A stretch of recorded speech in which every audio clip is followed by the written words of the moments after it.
And welcome back to Facts or Frauds. Make sure you hit that thumbs up, you're subscribed, ring the bell for notifications, and leave a comment in the comment section.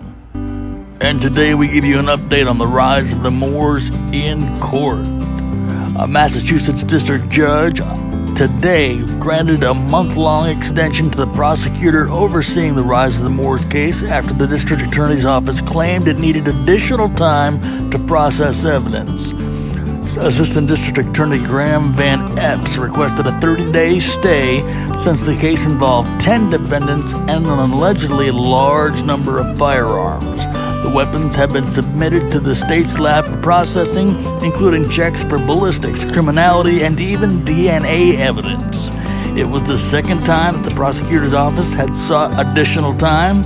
This is an ongoing investigation, and I submit continuing the probable cause hearing until September 8th, Van Epps told the judge Peter Doyle during the hearing that was conducted via video conference today.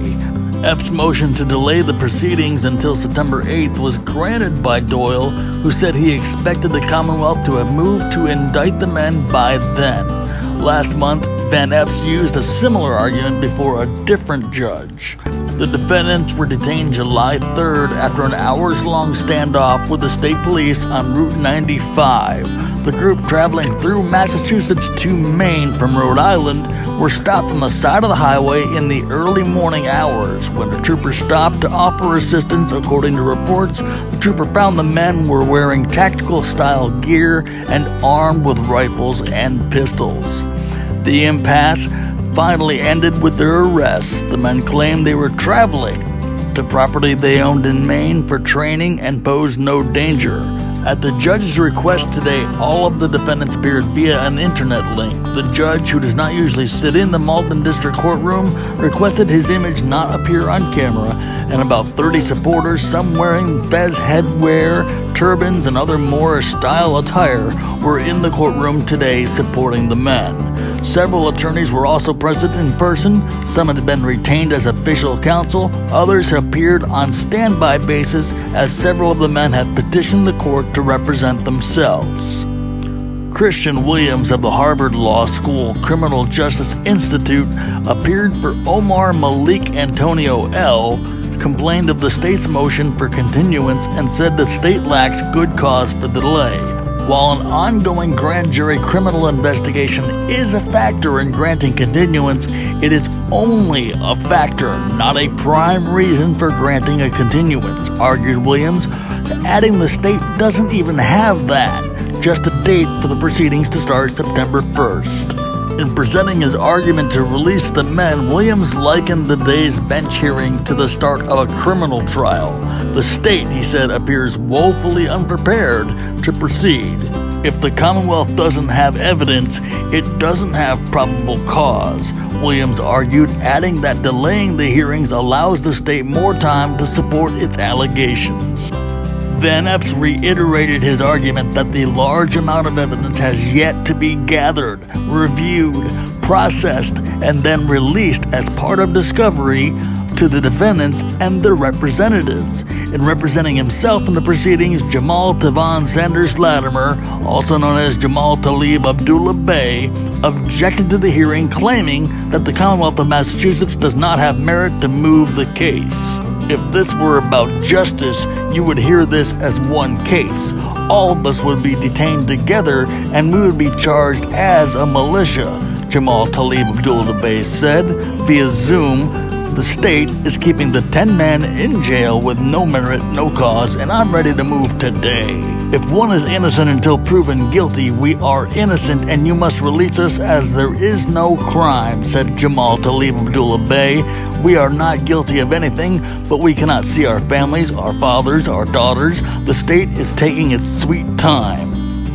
One defendant, Tarif Sharif Bey, who was seeking to represent himself, claims he has been denied access to mail, which bar him from filing necessary paperwork, he said, including documents needed to change his name from the name listed on the court papers to Tarif Sharif Bey. There was no probable cause to begin with, said Bey in addressing the judge. The trooper even said it was a courtesy stop.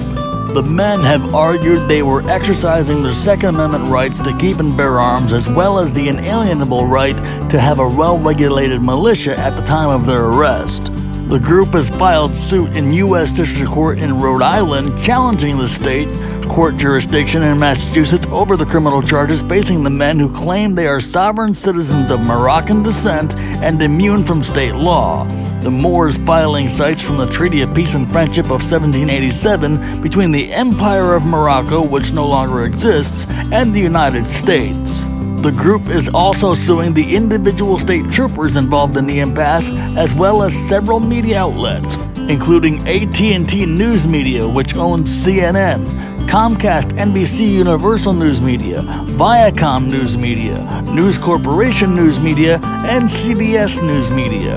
That lawsuit will be presided over by U.S. District Court Chief Judge John J. McConnell Jr. Stephen Latimer, in court to support his son Jamal, said the families were surprised the men were not in the courtroom. I texted him at 8 a.m. and was surprised he hadn't left yet, Latimer said, expressing his support for his son. Another supporter, who declined to give his name, stood outside the courtroom after the proceedings and advised the other family members and friends to stand strong with each other. They want us to come against each other, said the man wearing a blue caftan. We need to stand firm. They don't have anything.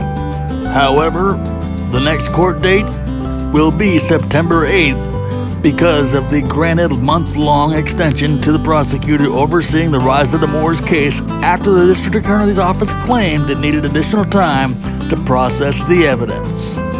We will see you then. Make sure you hit that thumbs up button, you're subscribed, ring the bell for all notifications, and leave a comment in the comment section. Let me know what you think. And I'll see you next time on Facts or Frauds.